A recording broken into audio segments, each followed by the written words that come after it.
आश्रम के सभी बच्चे जब दूसरे कामों में लगे होते थे तो एक बच्चा एक कोने में बैठा चुपचाप अपने आप में खोया रहता था। वो अक्सर किसी से ज्यादा बात नहीं करता था। आश्रम की सभी जिम्मेदारियां पूरी करने के बाद जहां सभी बच्चे पूरे दिन की घटनाओं की चर्चा करने लगते, वहीं पर वो शांत रहने वाला बच्चा एक बरगद के पेड़ के नीचे बैठकर ध्यान करने लगता। सभी बच्चों को आश्चर्य होता था क्योंकि उसका कोई दोस्त नहीं था। वो अक्सर आश्रम में अकेला ही घूमता रहता था। ये देखकर उसके गुरु को बड़ी प्रसन्नता होती थी। उसे लगता था कि कोई तो है आश्रम में जो मौन यानी कि चुप रहने की ताकत को समझता है, उसके महत्व को समझता है। आश्रम के बारे में जब भी कोई जरूरी निर्णय लेना होता वो उसकी राय जरूर लिया करते थे, लेकिन यही बात गुरुजी के एक दूसरे शिष्य को बड़ी खटकती थी। वो गुरुजी का प्रिय शिष्य बनना चाहता था, इसीलिए वो गुरुजी के सामने दूसरे बच्चों के कामों में कुछ न कुछ कमियां निकालता रहता था, जिससे गुरुजी उसे महान समझने लग जाएं। अक्सर वो अपनी जिम्मेदारियां पूरी तरह से निभाने का दिखावा भी करता, चाहे उससे कोई सलाह ना भी मांगे, लेकिन फिर भी वो उन्हें अपनी सलाह देता रहता था। वो बहुत वाचाल शिष्य था और आश्रम के दूसरे सभी बच्चों में बहुत प्रसिद्ध भी था, क्योंकि वो सबसे हंसी मजाक करता रहता था, उनसे दिन भर बातें करता रहता था। इसीलिए उसकी सबसे दोस्ती हो गई थी। लेकिन जब आश्रम के गुरु उसकी राय न लेकर दूसरे बच्चे की राय लेते थे तो ये बात उसे बड़ी खटकती थी। उसे ये लगता था कि वो उस दूसरे बच्चे से ज्यादा बुद्धिमान है, लेकिन गुरुजी फिर भी उसकी तरफदारी करते हैं। ऐसा नहीं था कि गुरुजी को उस वाचाल शिष्य के स्वभाव के बारे में पता नहीं था, लेकिन गुरुजी उसे अपने तरीके से सीख देना चाहते थे, ताकि उसकी ज्यादा बोलने की आदत, दिखावा करने की आदत, दूसरों में कमियां निकालने की आदत हमेशा हमेशा के लिए खत्म हो जाए और वो मौन रहकर ध्यान की गहराइयों को छू पाए। असल में हर सच्चे गुरु की यही इच्छा होती है। वो किसी तरीके से उस वाचाल शिष्य को एहसास कराना चाहते थे कि चुप रहने से ही उस असीम सत्य को जाना जा सकता है। उस विराट का एहसास चुप होकर ही किया जा सकता है। एक दिन गुरुजी को एक तरीका सूझा। उन्होंने आश्रम के सभी बच्चों को अपने पास बुलाया और कहा कि मैं तुम सभी को दो दो हिस्सों में बांटकर अलग अलग गांव में भिक्षा मांगने के लिए भेज रहा हूं, और जो भी दो बच्चे सबसे ज्यादा भिक्षा मांग कर लाएंगे उन दोनों को आश्रम की सभी जिम्मेदारियां निभाने का मौका दिया जाएगा। अपनी बात जारी रखते हुए गुरुजी ने बताया कि भिक्षा मांगने से हमारा अहंकार खत्म होता है, इसीलिए हर शिष्य पूरे मन से भिक्षा मांगे। कोई भी इस काम को औपचारिकता में ना ले, वरना तो वो अपने जीवन का बहुत बड़ा ज्ञान खो देंगे। आश्रम के गुरुजी ने जानबूझकर वाचाल शिष्य और चुप रहने वाले शिष्य की जोड़ी बना दी। वाचाल शिष्य के मन में सिर्फ एक ही बात चल रही थी कि इस बार उसे मौका मिला है और इस बार वो गुरुजी को दिखा देगा कि वो चुप रहने वाले शिष्य से कितना ज्यादा प्रतिभावान है। दोनों शिष्यों ने आपस में अपनी सहमति से निर्णय लिया कि दोनों गांव के अलग अलग कोनों से भिक्षा मांगना शुरू करेंगे, ताकि भिक्षा मांगने का काम जल्दी खत्म किया जा सके। चुप रहने वाला शिष्य हर द्वार पर जाकर अपने हाथ जोड़कर अपना भिक्षा का पात्र उनके सामने कर देता। उसके चेहरे पर एक सादगी और उसकी आंखों में एक एकांत होता था, जिससे भिक्षा देने वाले उसे भिक्षा देकर अपने आप को अनुग्रहित समझते थे। वहीं पर दूसरा वाचाल शिष्य हर द्वार पर जाकर उनको कुछ न कुछ ज्ञान देने लगता था, जिससे ज्यादातर लोग उसे बिना भिक्षा दिए ही लौटा देते थे।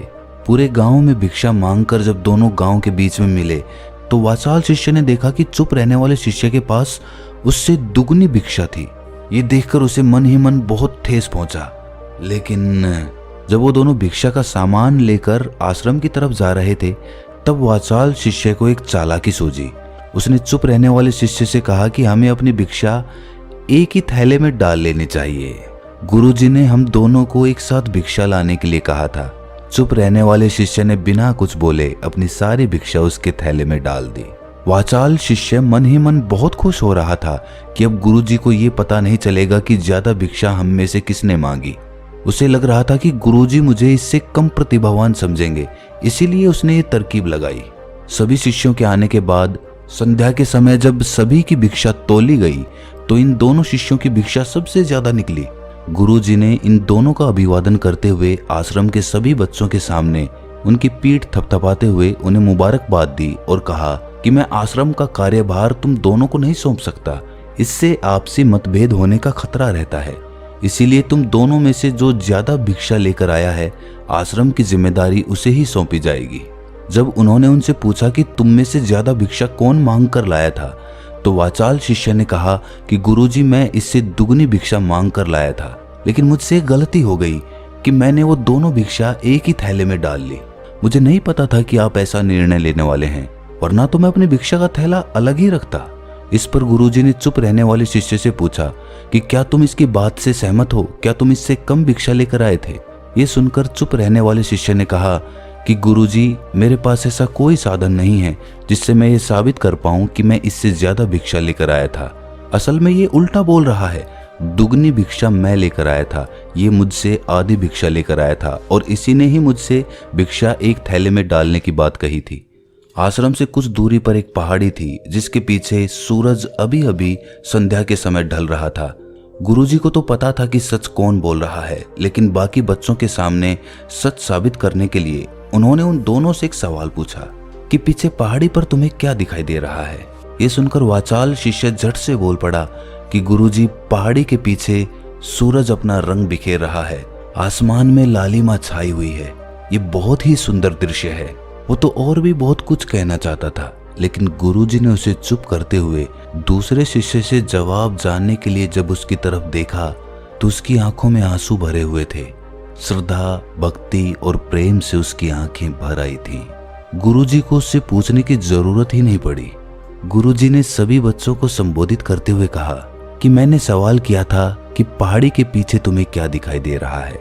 ज्यादातर लोगों को यही दिखाई देगा कि ये एक बहुत सुंदर दृश्य है, लेकिन मजे की बात यह है कि सुंदरता बोलकर नहीं बताई जा सकती, उसे महसूस किया जा सकता है और सामने वाला उस सुंदरता को आपकी आंखों में देख पाता है। चुप रहने वाले शिष्य की तरफ इशारा करते हुए गुरुजी ने कहा कि असल में सुंदरता इसी बच्चे ने देखी है, दूसरे बच्चे ने सिर्फ सुंदरता की व्याख्या की है, लेकिन इसने वास्तविकता में उस सुंदरता को महसूस किया है।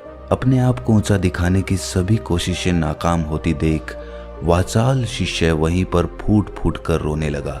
उसको चुप कराते हुए गुरुजी ने कहा कि बेटा, मुझे पहले से पता था कि तुम झूठ बोल रहे हो, लेकिन मैं तुम्हें उस झूठ का एहसास कराना चाहता था। सभी बच्चों को संबोधित करते हुए गुरुजी ने बताया कि शब्द जाल की तरह होते हैं। हमारे ज्यादा बोलने की वजह से बहुत सारी समस्याएं पैदा होती हैं। जब कोई आदमी एक बात को बढ़ा चढ़ाकर बोल देता है तो उसे सिद्ध करने के लिए वो शब्दों के जाल में फंसता चला जाता है और इसी वजह से अंतर्मुखी होने की बजाय वो बहिर्मुखी होता चला जाता है। वहीं पर जिस भी व्यक्ति को अपनी अंतर यात्रा करनी होती है उसे सबसे पहले चुप रहना सीखना होता है। जरूरत से ज्यादा बोलना या फिर हर वक्त बोलते ही रहना, ये सब हमारी अंतर यात्रा में बाधा बन जाती है। जब आप चुप रहने का अभ्यास करते हैं तो आप अपने साथ वक्त बिताने लगते हैं, जिससे कि आप अपने एकांत को जान पाते हैं। और एक बार अगर मन में एकांत स्थापित हो जाए तो आपकी आंखों में, आपके चेहरे पर वो सादगी, वो एकांत, वो स्पष्टता की झलक, सब कुछ सामने नजर आने लगता है। कुछ साबित करने को नहीं रह जाता, कुछ बताने को नहीं रह जाता, सब कुछ आंखों में देखा जा सकता है। चुप रहने वाले शिष्य की तरफ इशारा करते हुए गुरुजी ने कहा कि अभी जो दृश्य इस बच्चे ने देखा वो ज्यादा बोलने वाला आदमी कभी नहीं देख पाएगा। वो अपनी बुद्धि से तर्क वितर्क करता रहेगा कि उसे क्या क्या दिखाई दे रहा है, लेकिन उसमें से वो महसूस कुछ भी नहीं कर पाएगा। उसे दिखाई दे जाएंगे पहाड़, सूरज या फिर उसकी लालिमा, लेकिन उस सुंदरता को, उस विराट को, उस अद्वैत को वो कभी नहीं देख पाएगा। अगर चुप रहने की कला सीखनी है तो तुम्हें सबसे पहले एक बात ध्यान रखनी होगी कि तुम्हें किसी को भी प्रभावित करने की कोशिश नहीं करनी है। ज्यादातर लोग इसी वजह से ज्यादा बोलते हैं क्योंकि वो दूसरों को प्रभावित करना चाहते हैं, अपने आप को साबित करना चाहते हैं, और उस साबित करने के चक्कर में वो शब्दों के जाल में फंसते चले जाते हैं और धीरे धीरे वही उनकी आदत बन जाती है। अगर कोई व्यक्ति दूसरों को प्रभावित करना चाहता है तो वो कितने लोगों को प्रभावित कर पाएगा? उसकी ये भूख बढ़ती जाएगी और वो इस संसार में सभी को कभी भी प्रभावित नहीं कर पाएगा। इसीलिए ये समझने की बात होती है कि बहिर्मुखी होने की बजाय हम अंतर्मुखी होकर अपने आप को समझ सकते हैं।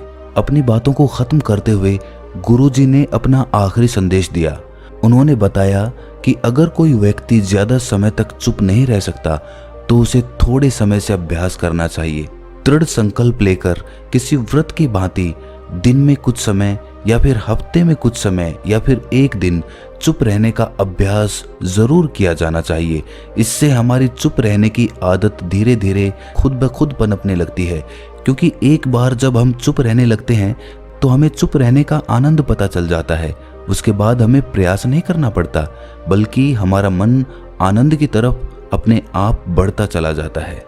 चुप रहने की कला सीखने के बाद आपकी बुद्धिमानी और आपकी स्पष्टता दोनों में बहुत ज्यादा फायदा होगा। वास्तविकता में जिसे दर्शन कहते हैं वो मौन रहकर ही किया जा सकता है। इसके बाद सभी बच्चों से कुछ समय चुप रहने का संकल्प लेकर गुरुजी ने अपनी बात खत्म कर दी और सभी बच्चे रात्रि का भोजन करने के लिए एक साथ भोजन कक्ष में पहुंच गए। तो दोस्तों, कैसी लगी ये कहानी आपको कमेंट सेक्शन में ज़रूर बताना, और अच्छी लगी तो इस चैनल को सब्सक्राइब ज़रूर कर लेना। तो मिलते हैं किसी अगली कहानी में, तब तक के लिए अपना ख्याल रखें।